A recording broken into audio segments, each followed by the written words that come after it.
Matthew 5 verse 3. You're blessed when you're at the end of your rope. With less of you, there is more of God and His rule.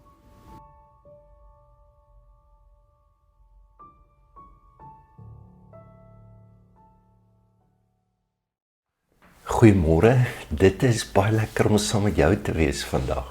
Terwyl jy nou na my sit en kyk, is ons by Bontevlei en ons het ons Kerssangdiens vandag daar en na die tyd gaan ons net lekker saam kuier en piknik hou. So vandag gaan ons na 'n video kyk van Richard Rohr en hy praat oor die krib. En hoekom is dit so dat dis regtig die moeilikste tyd in Josef en Maria se lewe, alles stel teen hulle. En dan is dit die plek waar God gebore word. En baie keer is dit moeilik vir ons as die lewe nie uitwerk soos wat ons wil nie, om te kan glo dat God selfs daar is. So ek het gedink aan Matteus 5 vers 3 wat sê, Blessed are you when you are at the end of your rope. With less of you, there's more of God. Soos hierdie nou 'n tou is, en hier is die punt van die berg, en jy hang hier. Dis nie moeilik nie, jy trek jouself op. En is gewoonlik so, as goed met ons lewe gebeur, as maniere ons dit kan regmaak, en ons fix dit sommer vinnig. Maar as jy heel onderhang, en jy is aan die einde, en jy weet, jy het nie eens krag meer op te trek nie. Richard sê, dis in die diepte, wat ons God ontmoet, en nie in die oppervlakte nie. Daar's goed wat jou kop nie weet nie, maar wat jou hart weet. En is daai gedeelte in jou wat uitroep na God. So Psalm 42 vers 7 sê, die diep in my roep na die diepte van God. Deep calling deep. Dit is 'n plek wat ons in ons lewe kan weet dat dit is waar ons God verskriklik nodig het. So kom ons luister na hom.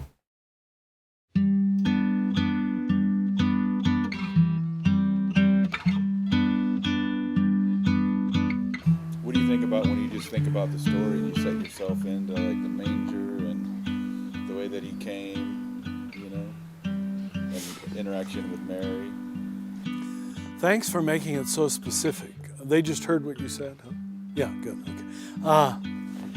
You see, now to the sophisticated intellectual person, they're going to say, "Oh, don't sentimentalize it. You know, don't make it too concrete, too specific, because then my mind starts fighting it." That's what Walter Brueggemann, our common friend, calls the scandal of the particular. And you said it very well right there. One stable, one manger, one Mary, one Joseph, one night. Oh, come on. Come on. I'm supposed to believe that? That's the scandal of the particular. That's the scandal of the incarnation. Incarnation is always concrete, particular, momentary, now here, now this. And when you struggle with the now this and go deep enough in one place, you know what happens is it universalizes. That's what poets understand and why poetry is so good.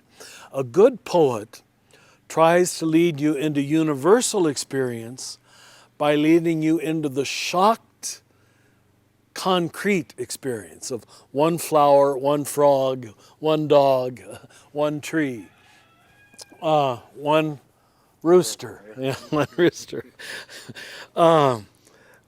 That's what it takes to pull you into the depth of anything. And when you get to the depth of anything, for some wonderful reason, you have the power to get to the deeper stream, the universal. The concrete is the doorway to the universal. The cock keeps crowing. This is One more time. This is good. I don't know the dude. I need to get paid. I don't know why that's true, but I don't ask you to believe me on it. When you have sunk into one moment of lovemaking with your wife, of looking at your new little baby girl, whatever it might be, where one moment is so perfect that it becomes every moment. It becomes the whole show. This is the doorway to that. That's the only way you get to that, to everything. It's always through something. And that should be the now the garbage man is coming by. There must be We're in the manger. We're living story. It's modern day retelling. it's There's this a camel down there. this is the way it works. You've got to be content with the ordinariness of the now and the non-holiness of the now.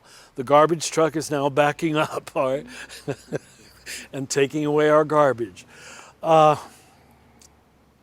When that stops being unholy, you're home. Well, there's nothing that can undo you now. Do you realize this is Christianity? See, I started to say the other day how secularism is the definite and inevitable child of Christianity. When you get the incarnation, that nothing is unholy, that everything is a doorway to everything, that, as St. Bonaventure said, the circle is everywhere and the circumference is nowhere, or the center is everywhere, the circumference is nowhere. You're living in a sacred universe. And you thank religion for getting you there.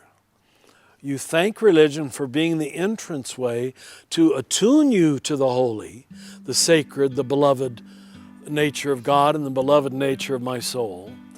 But you don't need to keep repeating the same cliches. Now everything is a metaphor. And in fact, you find yourself sometimes resistant to the religious cliches. I mean, let's take words like salvation or redemption. I believe in it, all right? But I'm going to say, for most of the world, those are throwaway words that have no content to them beyond what you want to make them mean. And so what we do, like a good poet does and like a good preacher does, is you find new phrases that awaken you. Oh, is that what it might mean? Otherwise, we leave our Christian people on cruise control, and where they don't go to the depth of anything. And God is found at the depth of anything, even the depth of your sin. Go to the bottom of it, and you'll meet God. You stay on the surface of it, and you'll never meet God. You'll never meet yourself. That's why sometimes the prostitutes, the drunkards, and the tax collectors are actually ahead of us, because their circumstance, their failure, their sin, if you will, they have to go to the depth of, what does my life mean? Who does God mean? Whereas those of us who just stay on the surface, we never have to ask that question. Get to the end of the rope quicker. Yeah, get to the end of the rope quicker. St. Francis' most common prayer was, who are you, God, and who am I? And they said he would spend an entire night.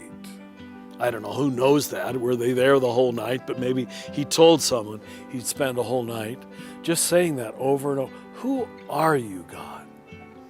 And who am I?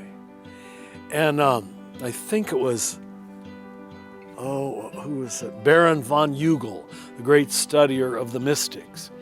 He claimed in his giant study on mysticism that prayer was perhaps the most perfect possible prayer. Who are you, God? And who am I? Because there's no end to praying it. There will never be a totally satisfying answer. That's good. I think just try it. You'll become humble, and you'll allow God to reveal an ever bigger self, an ever bigger God. and you'll never try to put God back in your pocket.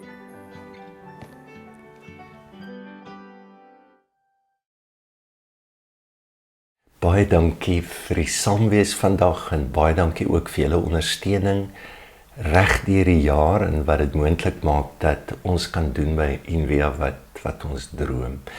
Wat ons regtig droom is die geboorte van wie Jesus werklik is binne in ons lewe. As jy so voel, dan kan jy deur SnapScan iets gee of som op die web ook loer. Baie dankie en mag jy ervaar, as jy voel jy hang en jy voel jy is aan die einde, mag jy voel hoe die grootheid van die Here jou daar ontmoet. Geniet die dag.